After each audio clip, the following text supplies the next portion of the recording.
Hello, it's Sue Maddox from maddoxcreations.com here with you today, and I'm going to give you a few little tips about ink pads. So let's get a quick start on that. Okay, so I've got my new 2021-2023 ink pads here, and I thought I'd show you a little bit about them. So our ink pads have got our classic stamping ink in them. They open a little bit like a compact, so just give them a little flick here. Open, push it in, ready to use.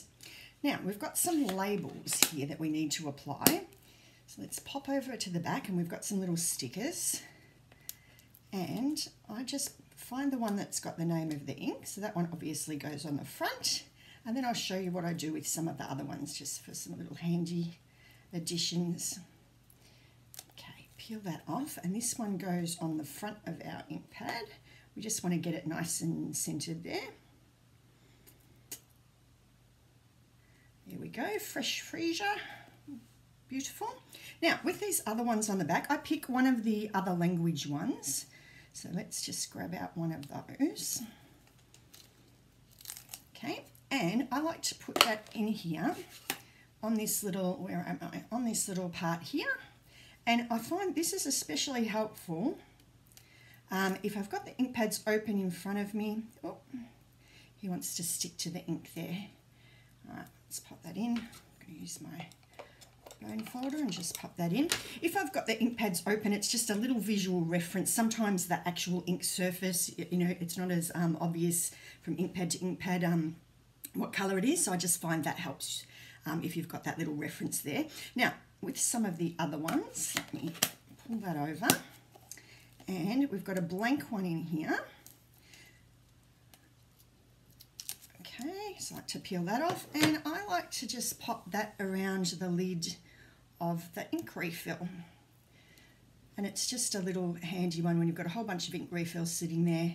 Just helps you to see which one's which. So I got that tip off someone. I cannot remember their name. Apologies to whoever that was.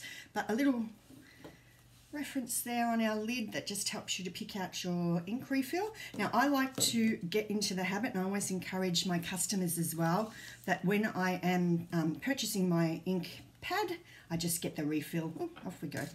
They can get off there. I get the ink refill at the same time, and then you've always got a nice little set. So if you need to give it a freshen up at any stage, you can just add some little bits of little drops of ink on there, give it a freshen up, massage it in with a bone folder, or I usually use a plastic spoon.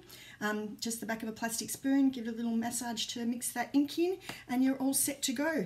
Sometimes you'll find your ink pad is a little bit too juicy for the stamp that you're using. So once again, if you massage that ink down into it, that can help as well. Or you may find with some of them that you need to just scrape a little bit of that extra ink to the side while you stamp, and then smooth it back out again when you're ready to go. All right, what else did we have here? Let's have a look. So our new ink colours that we've got this year, not quite brand new at the moment, they've been around for a month or two, haven't they? But let's give it a little bit of a closer look. We've got the fresh freesia. Yeah, anyway, that one. It's a beautiful, lovely lavendery sort of looking colour. Polished pink is a nice bright pink there. I'm quite liking that evening evergreen and soft succulent as a combo are very nice too. So a darker green and a lighter soft green there. And lucky last is our pale papaya. And they look quite nice all together, these ones, don't they? We do have a few other products in those colours, of course, so keep an eye out for those. We've got some ribbons. So I usually pick out, go in a ribbon share, or I pick out one or two of the ink colours I especially like and grab some matching ribbons, so I've got those all set to go as well. All right, that's our just quick little tips there on our ink pads and our ink pad labelling. The other thing I like to do with my ink refills is if I've got a matching, I look through my little collection of brads and things, and if I've got a matching colour or a similar colour, I just pop the little dot on the top, and that's just another handy visual reference if I'm trying to grab out the colour. I store those in a little container. Let me go and grab that to show you. Crash, crash, bang. Okay, so I've got the little container here. It's one of the ones from Daiso. It takes two colour families, so it fits 10 inks in. So we've got the neutrals over this side and I've got the subtles over this side, and then the little dot on the top just helps me to find, grab out if it's, the colour from there just helps a little bit. Okay, that will be all for today, and I will catch you again another time. Thanks very much. I've been Sue Maddox from maddoxcreations.com.